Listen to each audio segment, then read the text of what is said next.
စာတန်ကသူ့ရဲ့အဓိကပြဿနာသူမနာလို့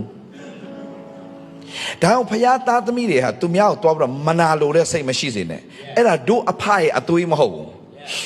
အာမင်ဟာလေလုယာမနာလို့ဘူးဆိုတာကကိုယ်ဖယားပြင်ဆင်ထားတဲ့အရာကိုသိထားရင်ဘာမှဖြစ်เสียအကြောင်းမရှိဘူးသူများကိုတွားမနာလို့ဖြစ်တယ်ဆိုကြတဲ့ဟိုကိုဘယ်သူလဲဆိုတော့ကိုမသိတဲ့လူတွေပဲမနာလို့ဖြစ်တာတော့ဘာလို့မညီကောင်မောင်မတို့ဘယ်တော့မှမနာလို့မဖြစ်နဲ့အဲ့ဒါတို့အဖရဲ့ DNA မဟုတ်ဘူးအဲ့ဒါစာတန်ရဲ့ DNA come on ဆရာနားလည်ပြောမယ်တို့အဖရဲ့ DNA မှာမနာလို့လဲဆိုတော့မရှိဘူး hello ဒါပေမဲ့တို့ကောင်းစားတာကိုမနာလို့တာကစာတန်လုံးဝမနာလို့တာစာတန်ဆိုတော့ तू ကဘာလို့မလဲလို့ပြောလာရင် तू ကတို့ရဲ့အသက်တာကိုအမျိုးမျိုးသောနီးနဲ့ခလုတ်တွေတိုက်အောင် तू လုပ်လိမ့်မယ်